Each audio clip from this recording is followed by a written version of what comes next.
Hey everybody, good day to you. Kendall Hailstone here again, day 6 of my 90-day video challenge. And today's video is basically, in a nutshell, my story. So just to help you learn a little bit more about me and share kind of where I came from, kind of the journey that I went through and how I got to where I am today. And I do actually have notes for this because, in an effort to help make it streamlined and comprehensible and just to help it flow better, I do have notes, so I am going to be referencing them occasionally, just so you know. You wouldn't think that you need notes for your own story, but just so that I'm not just rambling on and on, I do have some key points to keep me on track. Alright, so firstly, please subscribe to my YouTube channel. Thank you so much. That'd be great. And also like this video. And just leave a comment and just say hey, just say hi. If there's something I say that resonates with you, I would love to hear about that. So yeah, just let me know what you think about my story here. Alright, so I'm gonna start when I lived in Japan. So I lived in Japan from 8th grade to my junior year of high school, and then I ended up moving back to the United States my senior year of high school.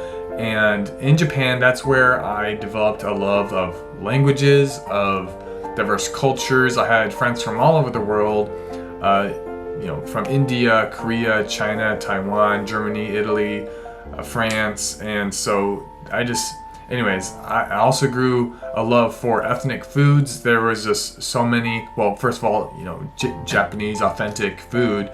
I grew a love for that.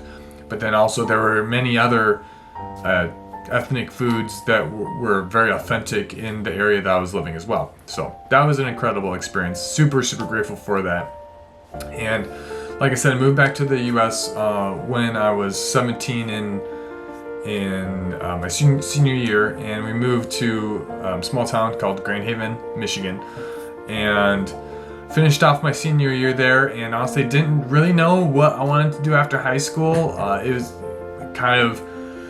I was basically conditioned and programmed to that, go to school, get an education, get a good job, that whole thing.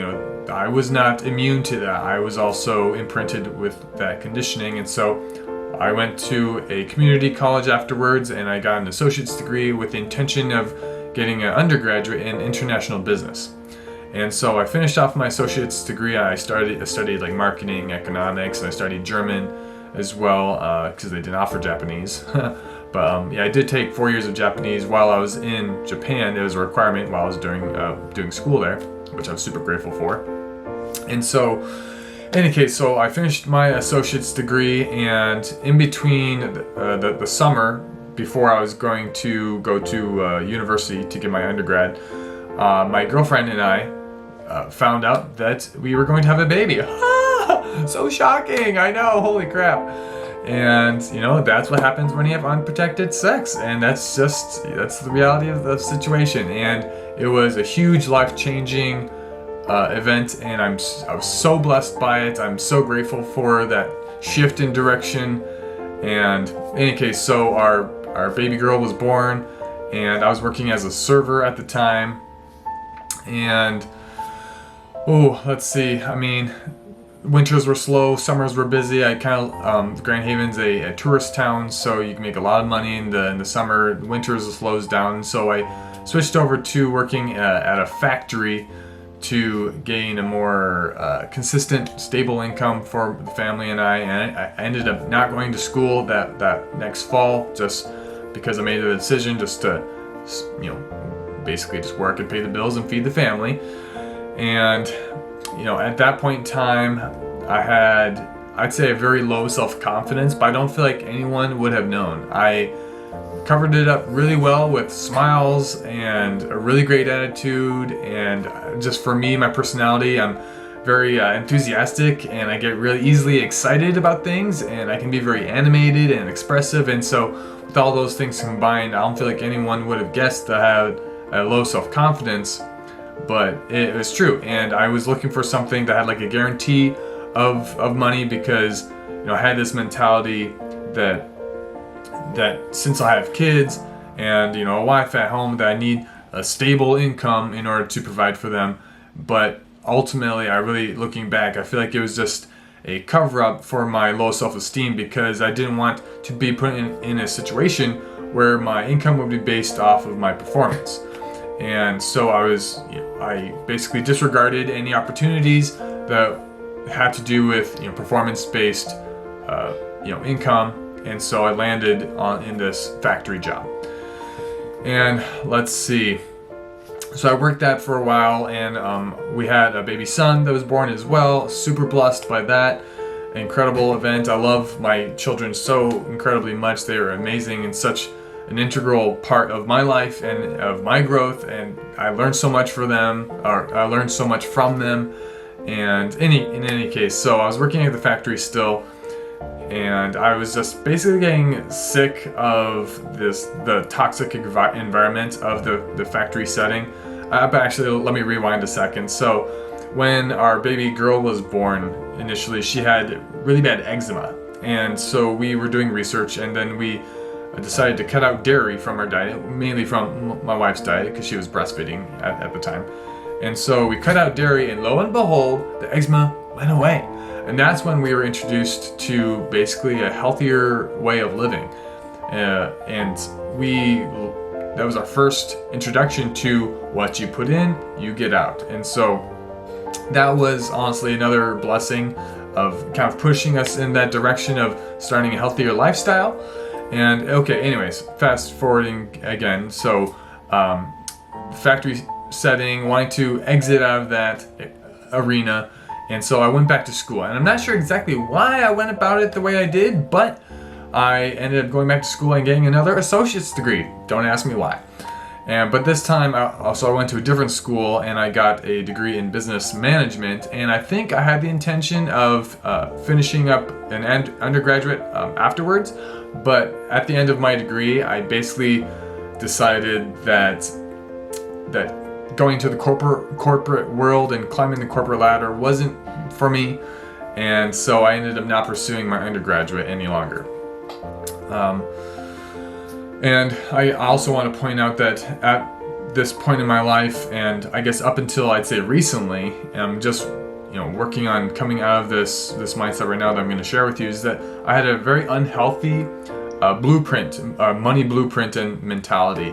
I had this view that, I don't know, I was working for money, but at the time of working in a factory and having both of our children born, we were also learning about self-sustainable agriculture, and we actually went through a phase of what was that show called? Doomsday Preppers. And so we went through a phase of kind of really getting into that field of kind of that doomsday prepper mentality of just trying to make sure you're not reliant on the system essentially in case it breaks down, so that you can be self-sustainable.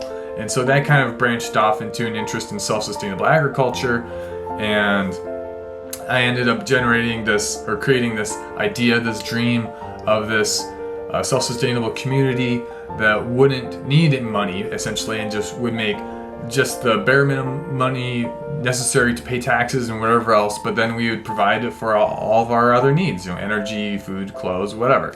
And so no wonder I was broke. I hardly had enough money to pay the bills. And now I'm learning that that's because of the money blueprint that I had, installed into my mind. And oh boy, so like I said, I'm working on coming out of that right now. I'm actually really reading an incredible book, Secrets of the Millionaire Mind. That's not what this video is about, however. So let's get back to it. So my wife and I at the time, that I had my two children with, we were having relationship problems. Lo and behold, guess what? One of the biggest stresses were, ding, ding, ding, money. And so anyways, we had more relationship issues than just that. We were both young, both learning how to be in a relationship. Me especially, I can only take responsibility for what I did, and I can definitely say that I have learned a lot through that experience. And at the kind of the tail end of that relationship, I was just coming into my consciousness and personal development and exploring, discovering myself. And so that was incredible, but that relationship did end. She ended up leaving me for another man, and that was, I will say, it was devastating for sure. Definitely took a big hit on my self-confidence and my self-worth, which I feel like was already really fragile. Like, not that anybody would have known because of this facade that I put on of being really happy all the time and positive and kind of just going with the flow and stuff like that. But as I look back, I can now can see and say that it was just a cover-up for feeling inadequate, feeling unworthy and unacceptable, and I basically was allowing other people to dictate my value, which now I know that my value comes from within, not from without. And so anyways, it's all part of my life learning experience, and I'm very grateful for it all. So let's see. So after that relationship ended, I was a single dad for a time. My kid's mother just wasn't a place to really be there as a full-time mother, and so I was a full-time dad. I was working full-time at a grocery store at the time, and still really having trouble making ends meet. And so after, I'd say I was working at the grocery store for a little over a year, I ended up branching out and starting a home-based business. I started a medical marijuana growing business out of my home, and I was selling cannabis to patients and to dispensaries. And so I ended up quitting my my grocery store job after a period of getting this other business started up, and then I was able to sustain myself for a year and a half or so, with that business. And in that time frame, I met my my next really big relationship in my life, and we met in 2016, and I still had my my at-home cannabis business rolling. And let's see, that industry at the time here in Michigan was really volatile. It was unpredictable, and I didn't really know which direction it was going to go. And so I guess to me it was too risky to put all of my eggs in that basket. So I ended up looking for an exit strategy, and just at that time, just this kind of fell in my lap, was an Amway business. And so my wife, we ended up getting married, and my wife and I, we started an Amway business, and we became Amway independent business owners. And we did that for a couple of years, and honestly, they had an affiliated training that provided mentorship and coaching, and honestly, it was incredible. I mean, great coaching, great mentorship, and I learned so much, read so many books, and got introduced to a lot of success-minded concepts. But honestly, I just wasn't ready for that because, I don't know, my self-confidence just wasn't where it needed to be, and I still didn't know how to handle failure. I didn't know how to respond to it. It was devastating for me to fail, and I basically would kind of fall apart, and just I would have to pick myself up, eventually after I got over the devastation of failing whatever task I had set before me. And then I would, just with sheer willpower, pick myself up and try again. But it was just I had a very unhealthy relationship with failure, and so in any case, I just wasn't in a good place, internally to make that work, our Amway independent, business. And so we ended up getting out of that business. And during that whole stint of coming out of my cannabis business and starting an becoming Amway independent business owners, IBOs, that's easier to say. I started working at a local bakery baking bread. And so I closed down my cannabis business and I started working full time. And that was an amazing experience, very labor intensive, which, I'm very grateful for that experience. And I learned, I feel like, a valuable skill of baking bread. But I don't know, during this period of kind of starting working full time, I also got introduced to human design, and which was really, really profound for me. And I learned that I had a lot of wounding that I wasn't addressing, that I was repressing. And this human design philosophy construct just helped inspire me to want to dig deeper into myself and to, address those feelings that I had been repressing, those wounds that I had been, repressing. And human design gave me essentially the tools to get more in touch with myself, my body, and my feelings. And I set the intention of wanting to live more authentically with my design. And so I ended up taking a leap of faith while working at the bakery, COVID happened. And so with all of that happening, kids came home from school and la-di-da-di-da. But in any case, I was learning about human design, and I just felt like I was in the wrong place at the bakery. I felt like I needed to make a shift. And so I had an opportunity to work at a kombucha brewery locally in Muskegon, Michigan, called Lively Up Kombucha, ran by my very good friend Zachary Smith. And so I took a leap of faith, and I left the stable income of the bakery, and I went to work part-time for my friend Zach at Lively Up Kombucha. And that was an amazing experience, and I learned so much from him about what it takes to own and operate a small business. And let's see, he still provides me with wisdom, guidance, and inspiration to this day, and I'm so grateful for him. Thank you, Zach, so much for everything that you do. I love you, brother. Thank you, thank you, thank you. And so around that time too, I was still learning about self-sustainability, self-sustainable agriculture, and then I came upon permaculture.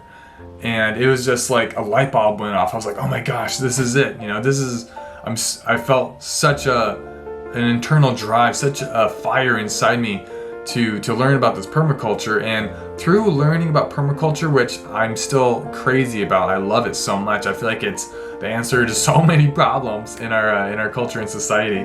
But in any case, that studying permaculture is what led me to mushrooms, because I read a book called Teaming with Microbes, and in that I just was fascinated with microbes and with bacteria, with fungi, and it was just, that's what sparked my love and my passion for mushrooms. And so, all of these progression of events led me to mushrooms, which I feel like is partially where my calling is. And it's beautiful because mushrooms are tied in so well with sustainability. So anyways, it's just a beautiful relationship there. So let's see. So yes, I found mushrooms, and I started a business growing mushrooms with a dear friend of mine, Michael Garnott, and we called our company Fire Fungi. And it still exists. It's still a company that exists to this day, but we ended up losing traction because we didn't have the working capital to keep things moving, and we didn't have a reliable location to grow the mushrooms. And in any case, so that's kind of stalled out, but I have full intentions of bringing it back up. And I feel like with this affiliate marketing business that I'm starting, I feel like it's the start again of Fire Fungi, because I'm putting a big focus on emphasis on mushrooms, having created a lot of content around it. Yet, long story, waiting for my website to get up and running so I can be posting articles and videos kind of simultaneously. But in any case, if you feel like you would just like to get the videos without the articles, please leave a comment down below and let me know if that's something that you're interested in. I can start posting videos on that. So yeah, just let me know. So let's see. So yeah, started Fire Fungi, that fizzled off, but still have full intentions of reigniting that. And so in any case, COVID is still happening. I ended up getting laid off from Lively Up Kombucha just because business was slow. It was small business. It was just basically me, him, and one other person working there, and I got laid off. And I have essentially been unemployed ever since. And I have looked, and my kids have been home from school as well. And so I have spent some time and energy in looking for some remote jobs that I can do from home. But just ultimately, I really feel like where my heart's at is just owning my own business. And if push comes to shove, I definitely will get a job if that's what needs to happen. But I am bound and determined and committed to creating a business. And just, I feel like that's just where I need to be. That's just where my heart's at. That's where my, I don't know, I feel like that's where I can make the most impact. That's how I can help the most people, how I can add the most value. And so that's really what I want to do. And so that's what inspired me to pursue affiliate marketing. So I invested in a couple of training programs, and the first program that I started the training through, it had a guarantee essentially of making $10,000 a month in 60 days or your money back. And that sounded, it sounded great.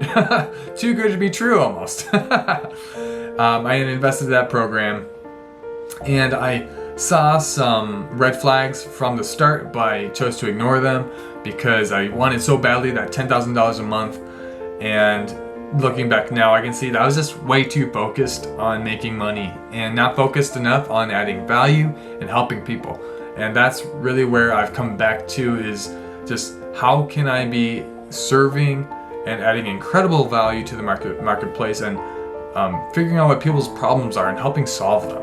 And so that's kind of the space I'm in right now. And I've come to this space through the help of this other training that I've invested in, and through a company called Entre Institute. I'm actually leaving a link in the description below to the introductory course that I took. I ended up, you can say upgrading, I don't know if that's the right term, but I ended up buying an additional course, which is one of their main courses, and I've gone through that, not all of the training, but I've gone through a great deal of that training, and that's really helped really transform me and my mindset, and brought me to a place of, like I said, of not really focusing on money, but just focusing on adding value and helping people. And that's where I'm at right now. And I'm making content around mushrooms. That's my niche that I have decided on, mushrooms and sustainability. And I'm really excited about it. Actually going mushroom foraging today, looking for some morels. I'm very excited. I've actually made already an outline for a video on tips and hacks for foraging morel mushrooms. And so yeah, please leave a comment below if you would just like to get that video without the article, and I'll make it, I'll post it tomorrow if someone says that they want it. So that is pretty much my story, more or less, and I hope I covered everything. I didn't really reference my notes a whole lot, but I feel like I've gone through a lot of transformations. I've been in a place of having a fixed mindset about myself, of just believing that failure defined me, and that I had a really low self-confidence, and that my value was based on what other people thought of me. And that just recently, honestly, within the last year, and I'm 31 years old, so for 30 years I've believed that my value was based on outside forces, and just basically now, into the last year, I've come to and developed and grown this understanding and this knowing that my value comes from within, not from without.